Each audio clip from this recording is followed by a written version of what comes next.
Welcome to NC Spin Perspectives, thoughts from leaders of North Carolina. We're talking today with Bob Seligson, who is the CEO of the North Carolina Medical Society. Since Governor Pat McCrory became governor, he's been talking about Medicaid reform. Now, he originally made the proposal for managed care organizations. The healthcare community just stood up and said, no way, Jose. And you have, and this organization has been part of a task force over the last 16 months that has come up with some new Medicaid reforms. We obviously came right out of the starting blocks, letting people know we weren't supporting putting Medicaid into a managed care formula. I've represented physicians for almost 34 years now, and the ups and downs of managed care is not the answer for Medicaid, certainly in this state. If you look across the country, managed care being put into the Medicaid programs has not proven to be cost effective or sustainable or create the goals that we need. That's why we have been touting, if you will, a collaborative approach, a pragmatic approach that incrementally changes the program and makes it better. And more importantly, the people that are providing the care, holding them accountable for the care they're giving to make sure they're optimizing the services that patient needs, as a result of trying to go in and just manage dollars and say we're going to save a certain amount of dollars. Managed care historically comes in and they say a program of $20 billion of our Medicaid says, I make 1 or 2% off that, that's a pretty good profit. And so they're motivated to come in and just, deny services.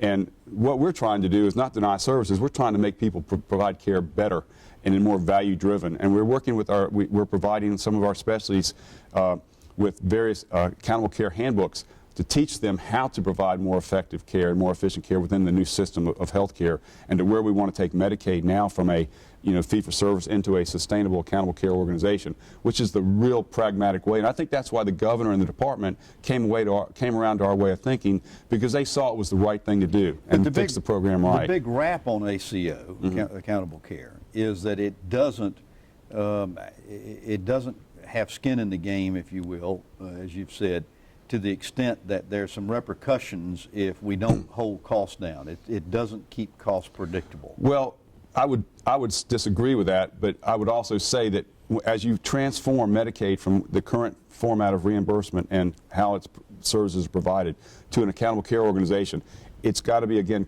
incremental, and it can't happen overnight. So you can't penalize people that are providing the services early on so that while they're learning to provide the new way, and just hold them totally accountable, and then basically they're penalized because they haven't learned how to work within the new system. What we're trying to do, this is a new way in which to provide health care, and it's totally different than what's been done before, but it's achievable because of the reality, going back to your words and my words, they do have skin in the game. Ultimately, that risk increases whichever year they're in the program as the program transforms to where they're held more accountable, and they either can share the savings or share the losses. And that's the beauty of the program, and that it's a little bit different now, where it's just straight fee-for-service. Are there states that are using this ACO model that have some proof and some track record in it? Well, Medicare has promoted ACOs, and it's been involved in some of their states, and preliminarily, in some areas it's been very successful, and some it hasn't. And I think the areas where it's been successful, it's been when the hospitals and the doctors and the providers work collaboratively and say, we got to work this out right. We're responsible. We're accountable. If we don't help fix this system and make it right, then we're not going to be happy with whoever comes in and takes it over. And I think that's the genesis, that's the motivation for making our Medicaid program better. And the people, the key healthcare stakeholders in the state recognize that and want to do the right thing.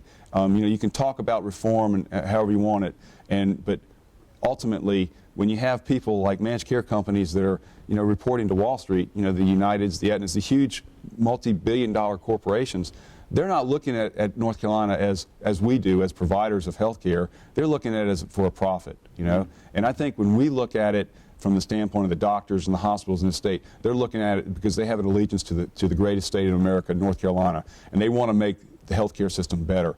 And when you really talk to most healthcare leaders, give or take their own biases, ultimately they want us to make the to be involved in the decision making and be accountable and to make the program better, because then we're held accountable for the program, and we can't blame anybody else but ourselves.